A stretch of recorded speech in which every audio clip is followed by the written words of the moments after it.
আচ্ছা, সো ওই যে একটা টার্ম বললাম একটু আগে যে ইনার্ট গ্যাসের ভ্যালেন্সি হচ্ছে 0। সো এটার এক্সপ্লেনেশনটা আবার একটু বলি। ইনার্ট গ্যাস তাদের ভ্যালেন্সি হচ্ছে 0।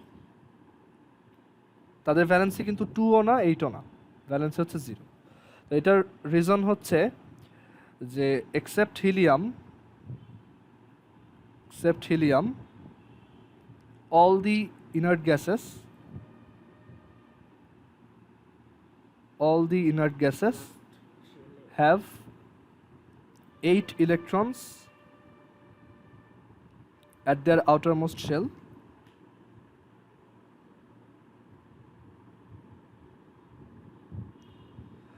So valency is 8 minus 8 0। আমরা তো জানি 4-এর বেশি হলে এটা সাবট্রাক্ট করতে হয়।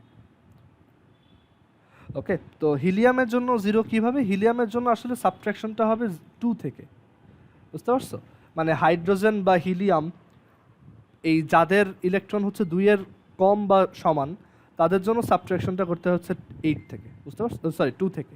সো হিলিয়ামের ভ্যালেন্সি হচ্ছে 2 minus 2 0। আর আরও ইজিলি বলা যায় যে ভ্যালেন্সির অ্যাকচুয়াল ডেফিনেশনটা কি? Capacity of forming A bond with another atom. So মানে এই ইনার্ট গ্যাসটা কোনো বন্ড ফর্ম করে না কারোর সাথেই, মানে ইনার্ট গ্যাসটা কোনো কম্পাউন্ড ফর্ম করে না। সো এর জন্য ওদের ভ্যালেন্সিটা হচ্ছে আমরা বলে দিতে পারি 0, মানে ওদের এই ক্যাপাসিটিটা নাই। আচ্ছা, তো এখন আমরা এই characteristics of ionic compound and covalent compound দেখব।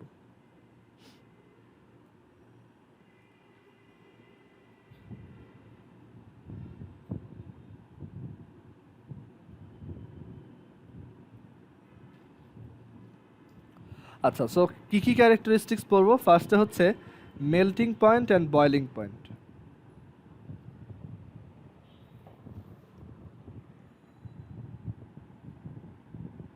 Melting point and boiling point.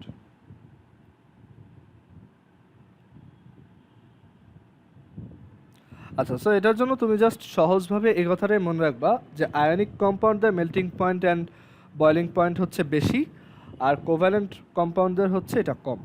So এখানে লেখো আয়নিক কম্পাউন্ড তাদের জন্য মেল্টিং পয়েন্ট হচ্ছে হাই,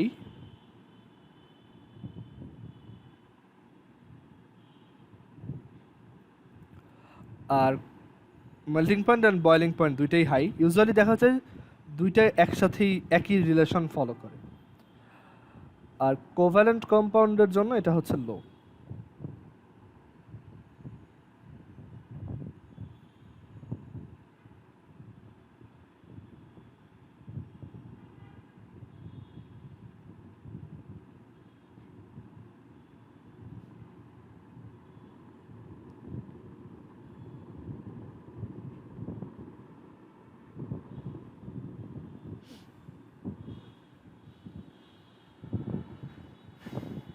আচ্ছা, সো এটার পিছনে রিজনটা কি যে আয়নিক কম্পাউন্ডের কেন melting point and boiling point high হয়?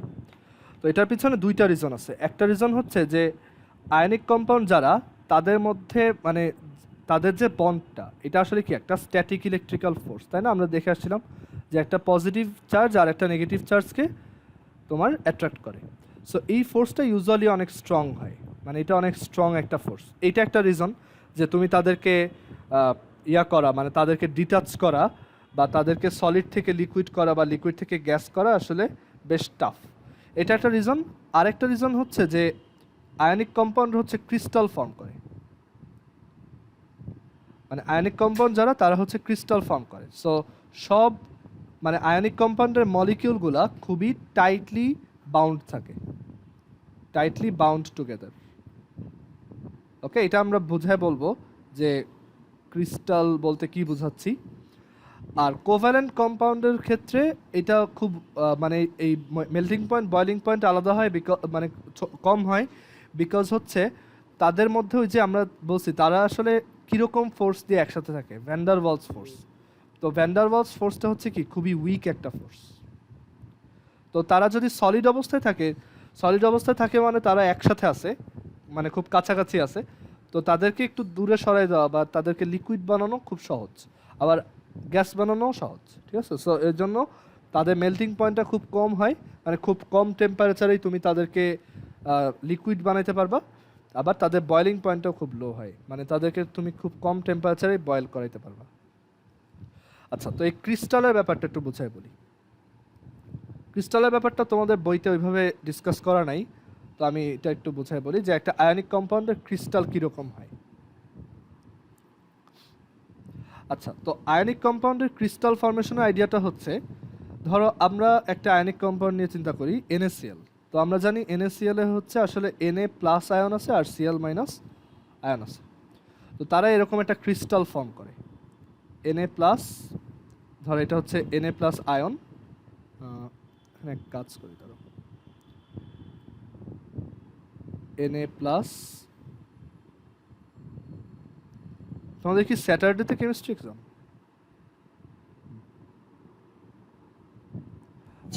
Na প্লাস, আর এরপর হচ্ছে তোমার Cl minus, suppose Cl minus এখানে। তো দেখা যায় এরকম অনেক Na প্লাস Cl মাইনাস একসাথে থাকে। এই একটা Na প্লাস, আবার এই হচ্ছে আর একটা Na প্লাস এখানে, আবার এই আরেকটা Cl মাইনাস এখানে। ওকে, তো তারা একটা ক্রিস্টাল ফর্ম করে। আমি দাঁড়াও, এটা তোমরা একটু পরে আঁকো, ঠিক আছে? আমি আগে একটু নিজে গুছাই এঁকে নিই। Na প্লাস, আর এখানে হচ্ছে সাপোজ Cl মাইনাস, আবার একটা Na প্লাস, এখানে আরেকটা Cl minus, Na plus, Cl minus, Na plus. আচ্ছা, সবাই একটু আবার কানেক্ট হয় আমাদের মিটিংয়ে। আচ্ছা, সো এখানে যে ক্রিস্টাল ফরমেশনটা দেখাচ্ছিলাম, তো এইভাবে তোমরা আঁকো। এখানে হচ্ছে একটা Cl মাইনাস, এখানে একটা Na প্লাস, আবার একটা Cl মাইনাস। ওকে, তারপর এখানে হচ্ছে আবার একটা Na plus, Cl minus, Na plus,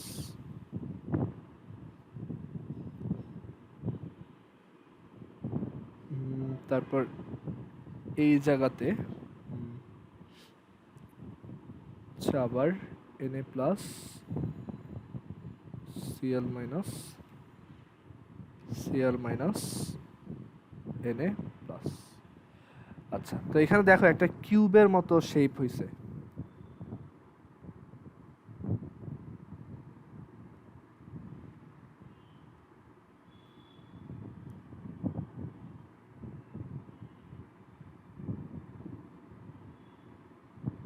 মানে আয়নিক কম্পাউন্ডরা এইভাবে একটা ক্রিস্টাল ফর্ম করে, মানে একটা 3D স্ট্রাকচার ক্রিয়েট করে আর কি। মানে সবাই সবার সাথে কানেক্টেড থাকে। যেমন এই Na প্লাস Clটা, মানে এই সোডিয়ামটা যেমন ওর প্রতি অ্যাট্রাকশন আছে, এই সোডিয়ামটার এই ক্লোরিনটার প্রতি অ্যাট্রাকশন আছে, আবার এইটার প্রতি অ্যাট্রাকশন আছে, ঠিক আছে? তো ওরা সবাই একসাথে থেকে এরকম একটা ক্রিস্টাল ফর্ম করে আর কি। ওকে,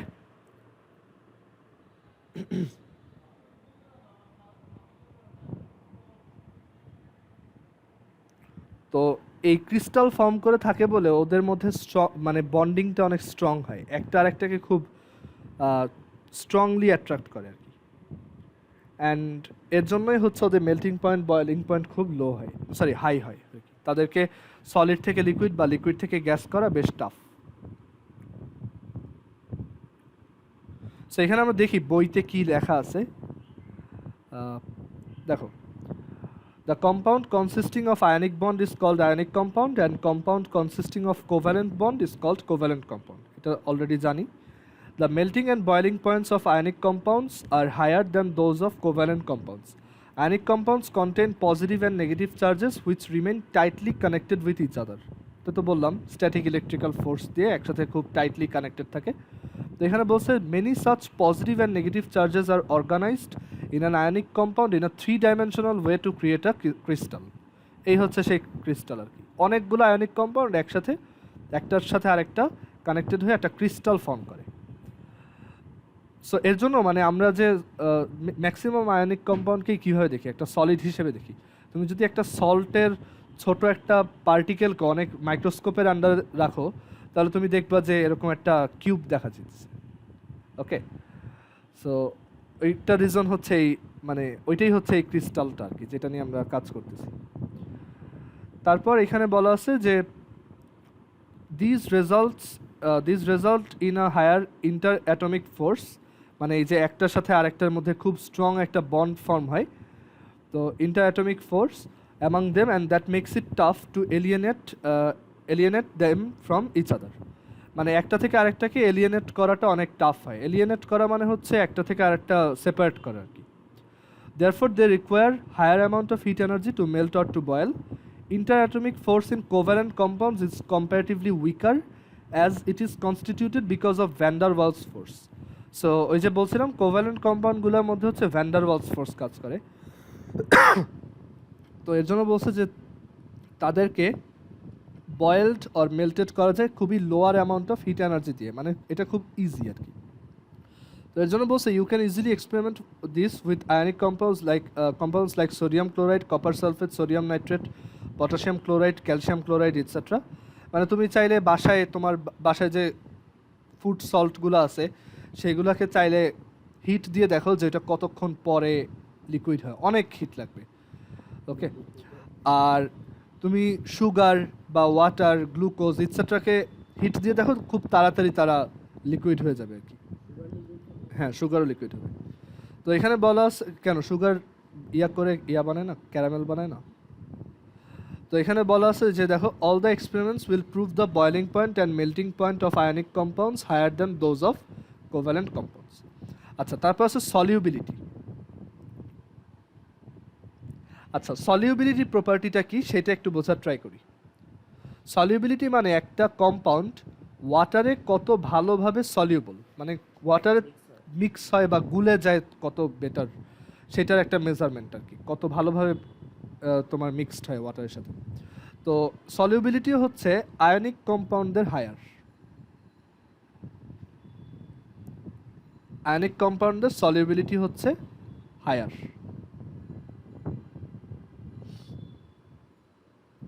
ওয়াটারের সলিউবিলিটি হচ্ছে হায়ার। আর কোভ্যালেন্ট কম্পাউন্ডের ক্ষেত্রে দুইটা আইডিয়া আছে, যে ওদের কিছু কোভ্যালেন্ট হচ্ছে সলিউবিলিটি হায়ার আর কিছু হচ্ছে সলিউবিলিটি খুবই লো। তো সেটার ক্লাসিফিকেশনটা হচ্ছে এরকম, সলিউবিলিটি হায়ার বলতে ওরা পানিতে ভালো মিক্সড হয়। ওকে, মানে সলিউবিলিটি মানে বাংলা হচ্ছে দ্রাব্যতা, মানে কে কত ভালো পানিতে গুলতে পারে আর কি। তো কোভ্যালেন্ট কম্পাউন্ডের ক্ষেত্রে আবার দুইটা আইডিয়া আছে, যে কোভ্যালেন্ট কম্পাউন্ডের দুইটা ক্লাসিফিকেশন আছে। একটা হচ্ছে পোলার কোভ্যালেন্ট কম্পাউন্ড, আর আরেকটা হচ্ছে নন পোলার কোভ্যালেন্ট কম্পাউন্ড।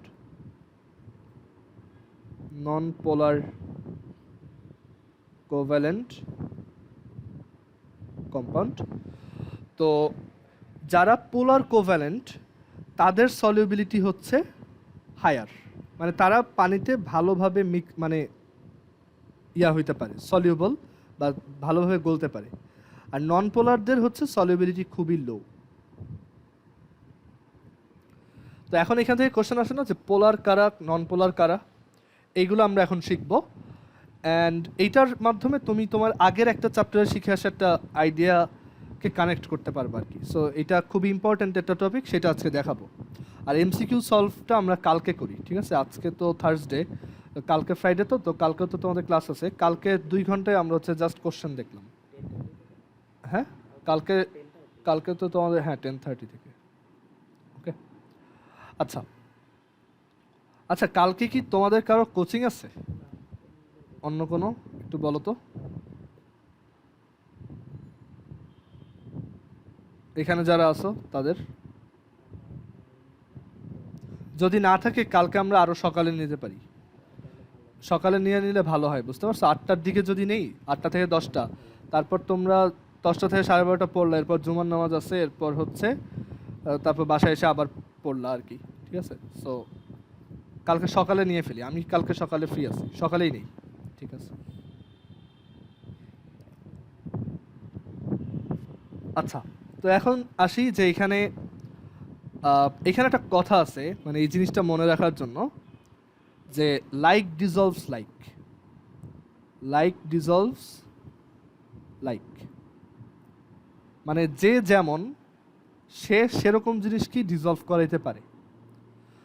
তো ওয়াটার, আমরা হচ্ছে এখানে সলিউবিলিটি বলতে মেইনলি ওয়াটারের কথা বোঝাচ্ছি, মানে ওয়াটার হচ্ছে আমাদের তোমার সলভেন্ট।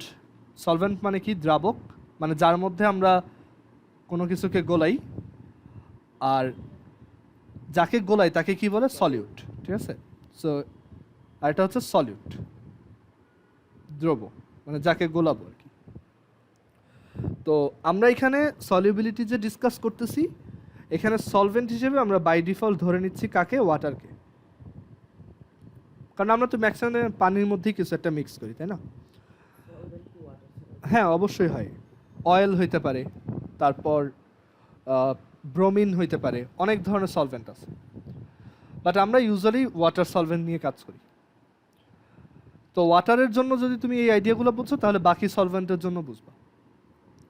তো এখন ওয়াটার নিজে কি, কোন ধরনের কম্পাউন্ড বলো তো? কোভ্যালেন্ট। আমরা দেখে আসছি যে ওয়াটার কিভাবে ফর্ম হয়। তো এখন ওয়াটার কি পোলার কোভ্যালেন্ট নাকি নন পোলার? ওয়াটার হচ্ছে পোলার কোভ্যালেন্ট।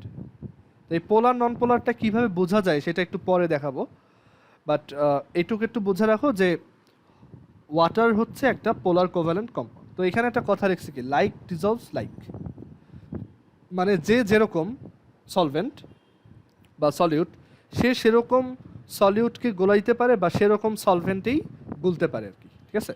তো এই যে আমরা এখানে এর জন্যই লিখছি পোলার কোভ্যালেন্টদের সলিউবিলিটি কি? হাই। তো যারা পোলার কোভ্যালেন্ট তারা ওয়াটারে ভালো মতো গুলতে পারে, লাইক ডিজলভস লাইক। আর নন পোলারগুলা কি? পোলারের সাথে ডিফারেন্ট, তো ওরা অত ভালোভাবে সলিউবল না। আবার আয়নিক কম্পাউন্ডরা সলিউবিলিটি অনেক বেশি। তো তোমার কাছে এইটা মনে হতে পারে যে আয়নিক কম্পাউন্ড আর পোলার কোভ্যালেন্টের মধ্যে কিছুটা সিমিলারিটিস আছে বা মিল আছে। তো এখন আমরা এই আইডিয়াটাই দেখব যে পোলার কোভ্যালেন্ট কম্পাউন্ড জিনিসটা কি আর নন পোলার কোভ্যালেন্ট জিনিসটা কি। সো এটা সবাই খুব ভালোভাবে দেখো, এইটার আইডিয়াগুলা আমরা আগের চ্যাপ্টারে দেখে আসছি কিছুটা, তো এখন এটা দেখলে ভালোভাবে বুঝতে পারবা। হ্যাঁ হয়, পোলার কোভ্যালেন্ট কম্পাউন্ড। আচ্ছা, তো পোলার কোভ্যালেন্ট কম্পাউন্ড হচ্ছে তোমার, মানে কিছু কোভ্যালেন্ট কম্পাউন্ড আছে, কিছু কোভ্যালেন্ট কম্পাউন্ড আছে যাদের মধ্যে একটা টেন্ডেন্সি আছে যে ওরা আয়নিক কম্পাউন্ডের মতো বিহেভ করবে। সেখানে লিখে রাখো, tendency two behave like ionic compound. মানে কিছু কোভ্যালেন্ট কম্পাউন্ড আছে যাদের টেন্ডেন্সি হচ্ছে তারা আয়নিক কম্পাউন্ডের মতো বিহেভ করবে। মানে কোভ্যালেন্ট কম্পাউন্ডের আয়নিক কম্পাউন্ডের মতো বিহেভ করার যে টেন্ডেন্সি, এই জিনিসটাকে বলা হয় পোলারিটি। তো এই টেন্ডেন্সিটাও কিভাবে শো করে সেটা একটু পরে বলবো। তো পোলার কোভ্যালেন্ট হচ্ছে যাদের এই টেন্ডেন্সিটা অনেক বেশি, মানে পোলারিটি অনেক হাই,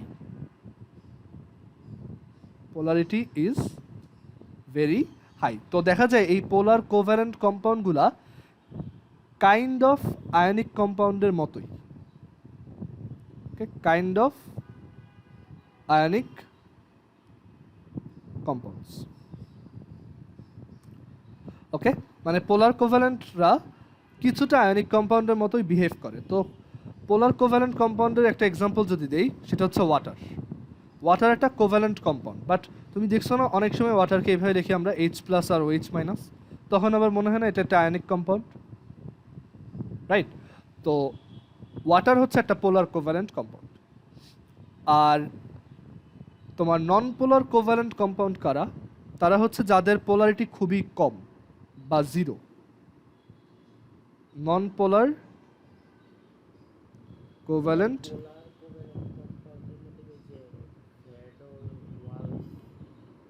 না ভ্যান ডার ওয়ালস সব ক্ষেত্রেই থাকে।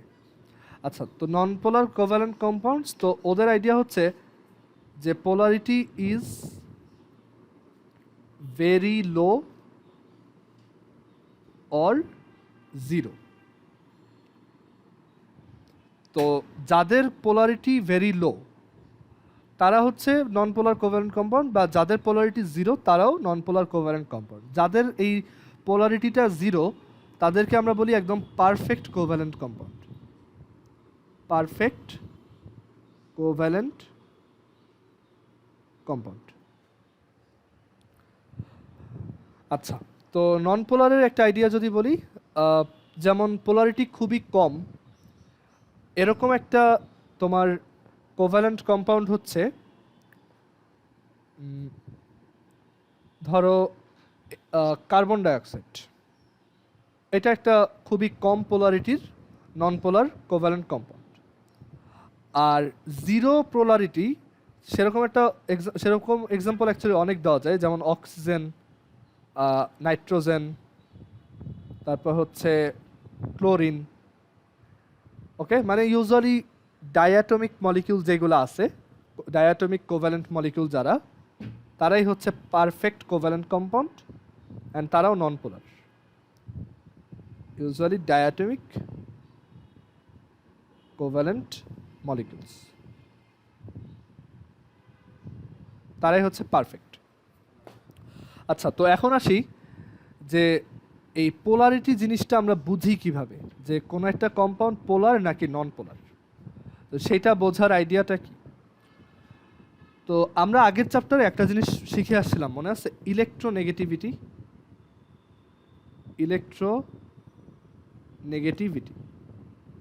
ইলেকট্রোনেগেটিভিটি বা বাংলায় হচ্ছে তড়িৎ ঋণাত্মকতা।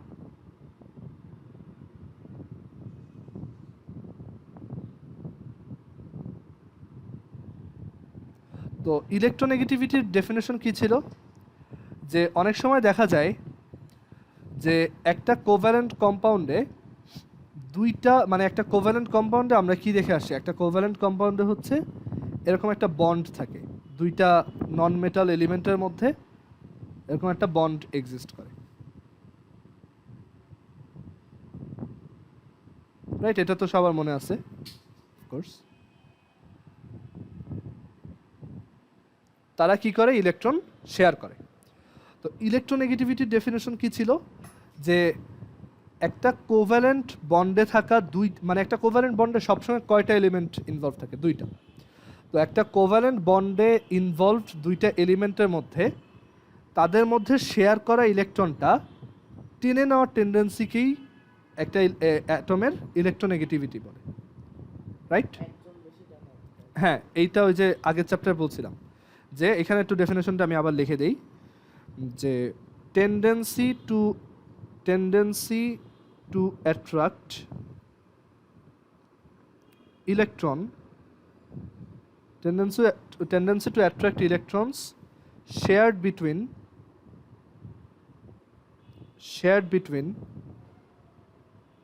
two non-metal elements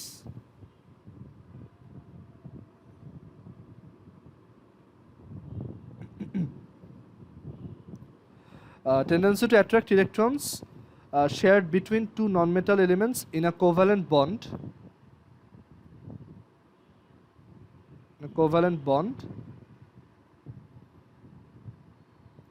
Covalent bond is called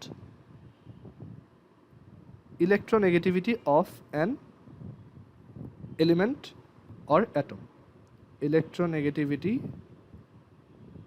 of an element, মানে কোভ্যালেন্ট বন্ডে যে দুইটা এলিমেন্ট থাকে বা যে দুইটা অ্যাটম থাকে তাদের মধ্যে ইলেকট্রন শেয়ার্ড অবস্থায় থাকে। তো এই শেয়ার্ড ইলেকট্রনটা কোনো একটা অ্যাটম নিজের দিকে টেনে নেওয়ার যে টেন্ডেন্সি, সেটাকেই আমরা ইলেকট্রোনেগেটিভিটি বলে থাকি। তো এটা কারো কম হয়, কারো বেশি হয়। তো এক একটা এলিমেন্টের ইলেকট্রোনেগেটিভিটি এক এক রকম।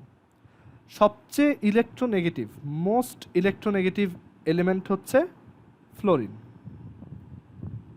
Most electronegative element is fluorine. মানে ইলেকট্রোনেগেটিভিটির আইডিয়া হচ্ছে একটা অ্যাটমের এই শেয়ার করা ইলেকট্রন চুরি করার যে টেন্ডেন্সি।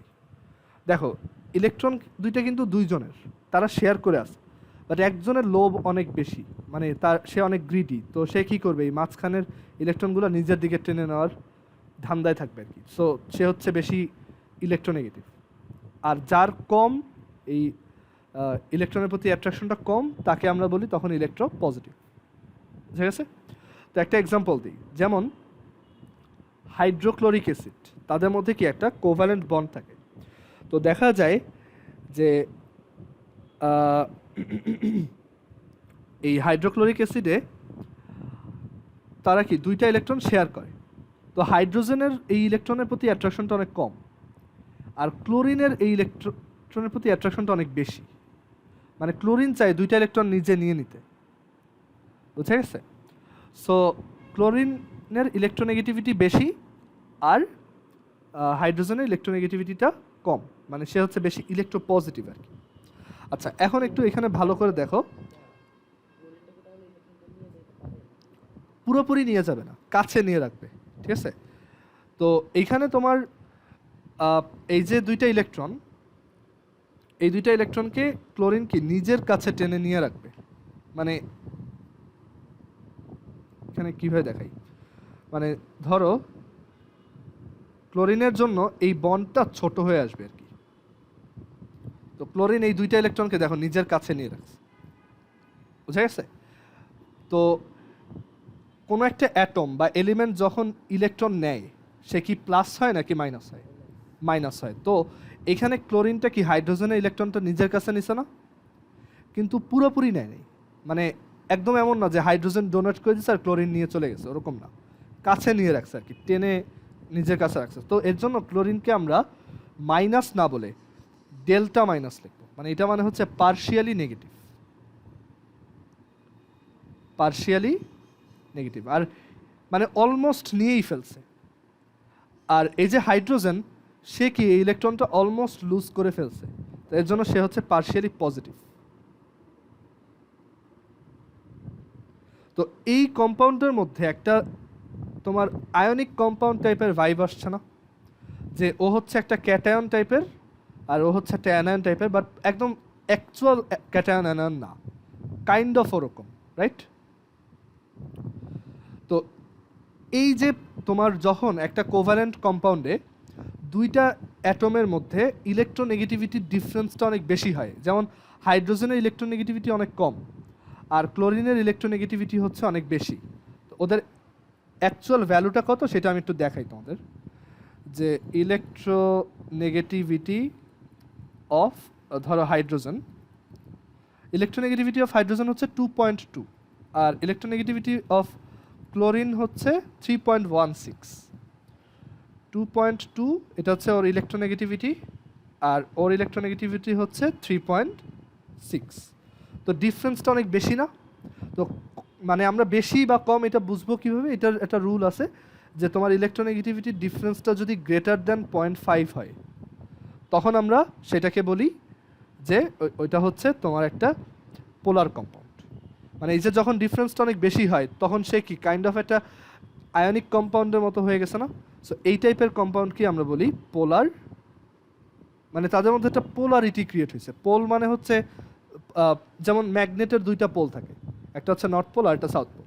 তো এখানে এই কম্পাউন্ডের একটা পোলারিটি ক্রিয়েট হয়েছে, একটা হচ্ছে পজিটিভ আর একটা হচ্ছে নেগেটিভ। সো এটা একটা পোলার কোভ্যালেন্ট কম্পাউন্ড। দেখো এটা বুঝছো কিনা? আর ডিফারেন্সটা যদি 0.5 থেকে কম হয় তখন আমরা এটাকে নন পোলার বলি, আর একদম যদি 0 হয় তখন সেটাকে আমরা পারফেক্ট কোভ্যালেন্ট কম্পাউন্ড বলি। তো আমরা একটা নন পোলারের এক্সাম্পল দেখি। আচ্ছা, ওয়াটারও কিন্তু পোলার।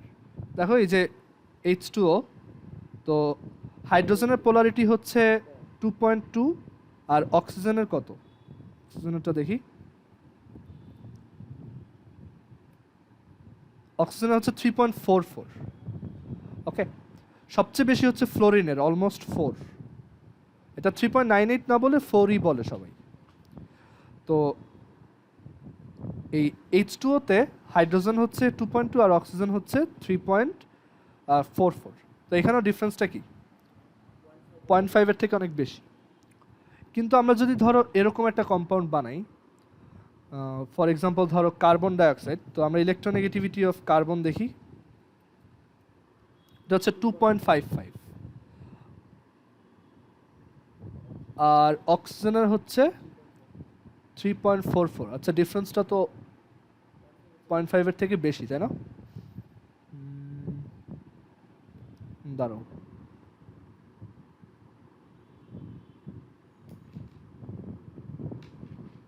আচ্ছা তাহলে কার্বন ডাইঅক্সাইডও তোমার পোলার কোভ্যালেন্ট কম্পাউন্ডই বলতে হবে, ঠিক আছে? এটা নন পোলার হবে না। নন পোলারের একটা এক্সাম্পল আমি চিন্তা করে বলি। দাঁড়াও, নন পোলারের এক্সাম্পল যদি চিন্তা করি, নাইট্রোজেন অক্সাইড। নাইট্রোজেন অক্সাইড হচ্ছে নন পোলার হওয়ার কথা। দেখি নাইট্রোজেনের কত, ইলেকট্রোনেগেটিভিটি অফ নাইট্রোজেন 3.04 আর অক্সিজেনের হচ্ছে 3.44। সো এখানে ডিফারেন্সটা 0.5 থেকে কম। সো এইটা একটা নন পোলার কম্পাউন্ড। ওকে, আর আমরা যদি এইটা চিন্তা করি, ধরো অক্সিজেন, অক্সিজেন মানে কি দুইটা অক্সিজেন, রাইট? এই অক্সিজেনেরও 3.44, এইটারও 3.44, তাহলে তাদের ডিফারেন্স কত? 0। মানে এখানে যে ইলেকট্রনগুলো শেয়ার্ড, অক্সিজেনের খুব ইচ্ছা যে নিজের দিকে ইলেকট্রন নিবে, কিন্তু দুইটাই তো অক্সিজেন, তো স্ট্রেংথের দিক দিয়ে দুইজনই সমান। সো আলটিমেটলি এটা কোনো দিকেই যাবে না, সো এটা ব্যালেন্সড থাকবে আর কি এখানে। সো এখানে ইলেকট্রোনেগেটিভিটির ডিফারেন্সটা 0, সো এটা পুরোপুরি পারফেক্ট কোভ্যালেন্ট কম্পাউন্ড, ঠিক আছে? সো এই হচ্ছে তোমার পোলার কোভ্যালেন্ট আর নন পোলার কোভ্যালেন্টের আইডিয়া। অ্যান্ড এটাই এখানে বলে আসছি যে লাইক ডিজলভস লাইক। যারা পোলার, মানে পোলার সলভেন্ট পোলারকে গোলাইতে পারবে, মানে পোলার সলভেন্ট হচ্ছে আয়নিককে আর পোলার কোভ্যালেন্টকে সলিউবল হওয়ার পারমিশন দিবে, আর নন পোলাররা ভালোভাবে সলিউবল হবে না। ক্লিয়ার হয়েছে এটা? কারো কি কোশ্চেন আছে এখানে? ওকে, তাহলে হোপফুলি সবাই বুঝছো। তো এবার আমরা বইতে ব্যাক করি। এখানে ওই কথাগুলোই লেখা আছে। আচ্ছা এখানে কিছু জিনিসপত্র লেখা আছে, যেমন ওয়াশিং সোডার ফর্মুলা, এমসিকিউর জন্য ইম্পর্টেন্ট, NO2CO3 10H2। তারপর কপার সালফেটের formula, copper sulphate usually CuSO4 হয়, বাট তার সাথে এই যে 5টা ওয়াটার থাকে, তো এই 5টা ওয়াটারকে বলা হয় ক্রিস্টাল ওয়াটার। মানে তুমি অনেক সময় দেখবা যে একটা কম্পাউন্ডের পরে ডট সাইন দিয়ে কয়েকটা ওয়াটার লেখা আছে, তো এটাকে বলে ক্রিস্টাল ওয়াটার। তো আমরা এই ক্রিস্টাল ওয়াটারের আইডিয়াটা পরে শিখবো। এখন আমাদের এক্সাম যেহেতু কাছাকাছি, এটা আমরা এখন আর দেখাবো না, এটাও বিশাল বড় ডিসকাশনের একটা জিনিস, তো এটা আমরা পরে দেখাবো। বাট তুমি একটু জেনে রাখো এগুলাকে বলে ক্রিস্টাল ওয়াটার। এমসিকিউতে আসতে পারে কপার সালফেটের কয়টা ক্রিস্টাল ওয়াটার আছে? 5টা। আর ওয়াশিং সোডা আছে 10টা। ওয়াশিং সোডা হচ্ছে Na2CO3 10H2O। আর এইখানে ওই যে আমরা যেই কথাটা বললাম, পার্শিয়ালি পজিটিভ পার্শিয়ালি নেগেটিভ, ওই কথাগুলো এখানে লেখা আছে, যে ডেল্টা পজিটিভ ডেল্টা নেগেটিভ। তো এখন একটু বলি যে পোলার কম্পাউন্ড, পোলার কোভ্যালেন্ট সলভেন্টে কিভাবে তোমার সলিউবল হয়, মানে ওয়াটারের মধ্যে ধরো হাইড্রোক্লোরিক অ্যাসিড কিভাবে সলিউবল হয়, এটা এক্সপ্লেন করে বলি। তো ওয়াটার হচ্ছে কি একটা পোলার কোভ্যালেন্ট কম্পাউন্ড, মানে ওয়াটারের স্ট্রাকচার হচ্ছে এরকম, যে এখানে অক্সিজেন হচ্ছে ডেল্টা নেগেটিভ আর হাইড্রোজেনগুলো হচ্ছে কি ডেল্টা পজিটিভ। মানে এই অক্সিজেনগুলো এখানে ইলেকট্রনগুলো নিজের দিকে টেনে ধরে রাখছে, বুঝছো? আর ওরা এরকম, মানে এখন ওরা পার্শিয়ালি ক্যাটায়ন আর পার্শিয়ালি অ্যানায়ন হিসেবে আছে। এখন তুমি চিন্তা করো, তুমি এখানে ধরো হাইড্রোক্লোরিক অ্যাসিডকে মানে এখানে গুলাইতে চাও, বা মানে সলিউবিলিটি চেক করতে চাও, সো এখানে ডিজলভ করবে আর কি। তো এখানে হাইড্রোজেনটা কি ডেল্টা পজিটিভ আর ক্লোরিনটা কি ডেল্টা নেগেটিভ। মানে ইউজুয়ালি দেখা যায় যেটা পিরিয়ডিক টেবিলে বাম পাশে থাকে সেটা হচ্ছে, মানে একটা পিরিয়ডে বাম পাশে থাকে সে হচ্ছে ডেল্টা পজিটিভ হয়, আর যেটা ডান দিকে থাকে যত সে হচ্ছে ডেল্টা নেগেটিভ হয়। আমরা তো দেখে আসছিলাম যে ইলেকট্রোনেগেটিভিটি হচ্ছে বাম থেকে ডানে বাড়তে থাকে, বুঝা গেছে? আচ্ছা, তো এখানে এসে দেখো এই H+গুলা কার দিকে অ্যাট্রাক্টেড হবে চিন্তা করো তো? O- দিকে। আর আচ্ছা অক্সিজেন এখানে 2 ডেল্টা নেগেটিভ, দুইটা। আর এই যে ক্লোরিন মাইনাসগুলো, এইগুলো কার দিকে অ্যাট্রাক্টেড হবে? H ডেল্টা পজিটিভের দিকে। সো তুমি এখানে যদি অনেকগুলো হাইড্রোক্লোরিক অ্যাসিড দাও, তারা এইভাবে কি প্রত্যেকটা ওয়াটার মলিকিউলের সাথে মানে কানেক্টেড হয়ে যাবে, তাই না? সো এই কানেক্টেড হওয়াটাকেই আমরা কি বলি? ওয়াটারে ডিজলভ হয়ে যাওয়া, ঠিক আছে? মানে চিন্তা করে দেখো, প্রথমে ছিল শুধু ওয়াটার, আর তুমি এটার ভিতরে হাইড্রোক্লোরিক অ্যাসিড দিচ্ছ, দেওয়ার পর এটা পুরাটাই কি হাইড্রোক্লোরিক অ্যাসিড ওইটার ভিতরে কি হয়ে গেছে, মিক্স হয়ে গেছে। তো ওইটা মিক্স হয়েছে কিভাবে, এই যে তাদের মানে ওয়াটারের সাথে ও একটা এরকম বন্ড ফর্ম করছে আর কি, মানে একটা অ্যাট্রাকটিভ ফোর্স দিয়ে ওয়াটারের সাথে ও একটা বন্ড ফর্ম করছে। ক্লিয়ার এটা, যে কিভাবে পোলার কোভ্যালেন্ট এখানে ডিসলভ হয়। এখন তুমি ওয়াটারের মধ্যে ধরো একটা মানে নন পোলার কাউকে যদি আনো, তখন দেখা যাবে এই অ্যাট্রাকশন ফোর্সটা থাকবে না, থাকবে বাট খুব উইক, বুঝা গেছে, একটু হলেও থাকে বাট খুবই উইক। তো আমরা তখন বলি যে এটা প্রপারলি ডিসলভ হয় নাই, বুঝা গেছে।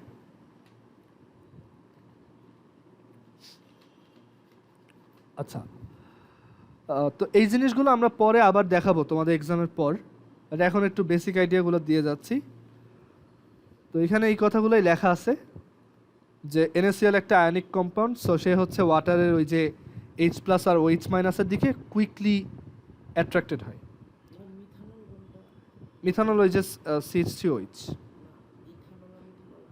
হ্যাঁ ইথানল হচ্ছে C2H5OH, এটা হচ্ছে ইথানল, আর মিথানল হচ্ছে CH3OH, এটা হচ্ছে মিথানল। এই জিনিসগুলো চ্যাপ্টার 11-এ পড়বা। আবার অর্গানিক কম্পাউন্ড একটা চ্যাপ্টার আছে, অর্গানিক কেমিস্ট্রি, ওইখানে এই জিনিসগুলো শিখবা। তো এখানে লেখা আছে যে NaCl একটা আয়নিক কম্পাউন্ড, দ্যাটস ওয়াই সে ওয়াটারে ডিসলভ হয় পোলার সলভেন্টে। আবার মিথানল একটা পোলার কম্পাউন্ড, দ্যাটস ওয়াই সেও ওয়াটারে ডিসলভ হয়। মানে ওয়াটারের মধ্যে যেমন পোলার কম্পাউন্ড ডিসলভ হয়, একইভাবে আয়নিক কম্পাউন্ডও ডিসলভ হয়, কারণ আয়নিক কম্পাউন্ডরাও কিন্তু Na+Cl- এইভাবে থাকে। সো এখানে Na+ গুলো এই যে অক্সিজেনের দিকে অ্যাট্রাক্টেড হয়, আর Cl- গুলো হাইড্রোজেনের দিকে। সো এটাকেই বলে লাইক ডিসলভস লাইক, মানে যে যেরকম সে সেরকম কম্পাউন্ডকেই ডিসলভ করতে পারে।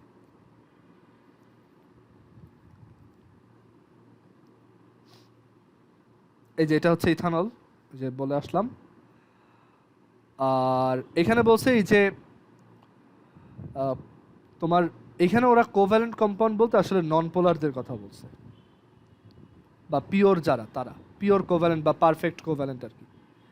তো ওদের ক্ষেত্রে বলছে যে ওদের ক্ষেত্রে কোনো ক্যাটায়ন অ্যানায়ন মানে পার্শিয়াল ক্যাটায়ন পার্শিয়াল অ্যানায়নও ক্রিয়েট হয় না। সো এর জন্য দেখা যায় ওরা ওয়াটারের যে ক্যাটায়ন আর অ্যানায়ন মানে পার্শিয়াল ক্যাটায়ন পার্শিয়াল অ্যানায়ন তাদের দিয়ে অ্যাট্রাক্টেড বা ডিস্ট্রাক্টেড হয় না।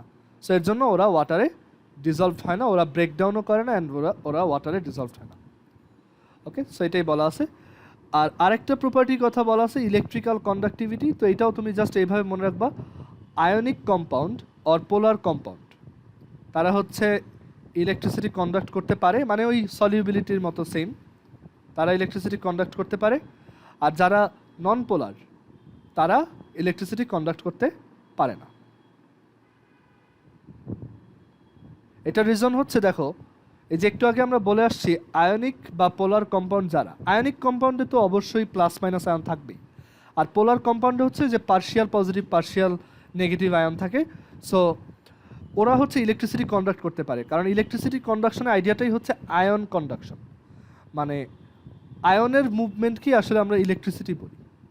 তো এই টাইপের কম্পাউন্ডগুলো ওইটা কন্ডাক্ট করতে পারে, বাট নন পোলারে কোনো আয়ন থাকে না, তারা কোনো আয়ন কন্ডাক্টও করতে পারে না, দ্যাটস ওয়াই তারা ইলেকট্রিসিটি কন্ডাক্ট করতে পারে না। ওকে, সো এটাই একই রিজন, সলিউবিলিটিতে যা বলে আসলাম ওইটাই বলা আছে। মানে এখানে একটা এক্সপেরিমেন্ট বলা হয়েছে, যেমন শুধু ওয়াটার কি পোলার কোভ্যালেন্ট, তো কি ওয়াটার ইলেকট্রিসিটি কন্ডাক্ট করতে পারে, তাই না? পানির মধ্যে দিয়ে কিন্তু ইলেকট্রিসিটি কন্ডাক্ট হয়। পানির মধ্যে যদি তুমি একটা কারেন্ট ক্যারিং ওয়্যারকে রাখো, ওইটা তারপর তুমি যদি পানিতে হাত দাও তুমি কিন্তু শক খাবা, রাইট? আবার পানির ভিতরে তুমি সল্ট দাও, সল্ট দিলেও দেখবা ওইটা সুন্দর মতো এই তোমার ইলেকট্রিসিটি কন্ডাক্ট করতে পারতেছে, বুঝা গেছে? বাট তুমি যদি পানির মধ্যে সুগার দাও তখন কিন্তু ওইটা ইলেকট্রিসিটি কন্ডাক্ট করবে না। মানে সুগার কি একটা নন পোলার কোভ্যালেন্ট কম্পাউন্ড, সো সে কিন্তু ইলেকট্রিসিটি কন্ডাক্ট করতে পারবে না। সো এখানে ওই এক্সপেরিমেন্টের কথাই বলা আছে যে তুমি পানির ভিতরে সল্ট গুলাও, দেন ওইটার ভিতর দিয়ে তুমি এরকম ইলেকট্রিসিটি কন্ডাকশনের একটা এক্সপেরিমেন্ট করো। এই এক্সপেরিমেন্টটা তুমি এই কেমিস্ট্রিতে আরেকটা চ্যাপ্টার শিখবা, চ্যাপ্টার 8-এ। তো এখানে এটা ডিটেলসে দেখবে, এখন জাস্ট একটু আইডিয়া নিয়ে রাখো বাট এটা চ্যাপ্টার 8 আবার দেখবা। তো তখন দেখবা যে সল্ট আসলে ইলেকট্রিসিটি কন্ডাক্ট করতে পারে, কিন্তু সুগারের যে সলিউশনটা সেটা পারতেছে না, কারণ সুগার হচ্ছে নন পোলার। ওকে, সো এইখানে এইটা একটু রিডিং দিও। আর এই সুগারের ভিতরে হচ্ছে গ্লুকোজ থাকে, ওইটার কথাই বলা হয়েছে। আর এখানে যে ফরমেশন অফ ক্রিস্টাল, ওই যে বলছিলাম যে তুমি যদি সুগারকে মাইক্রোস্কোপের আন্ডারে দেখো তখন এরকম মানে ছোট ছোট ক্রিস্টাল দেখতে পাবা, 3D স্ট্রাকচার দেখতে পাবা, ছোট কিউব দেখতে পাবা, বুঝা গেছে? সুগার অ্যান্ড সল্ট দুইটাই ক্রিস্টাল ফর্ম করে। এটা হচ্ছে সল্টের প্রবাবলি, আর এটা হচ্ছে সুগারের। সুগারের গুলো একটু বড় হয় আর কি।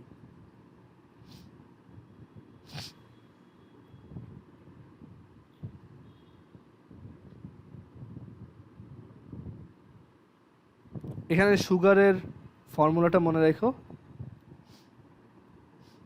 আচ্ছা, একটা টপিক বাকি থাকলো, এটা আমরা কালকে শর্টলি দেখে ফেলবো।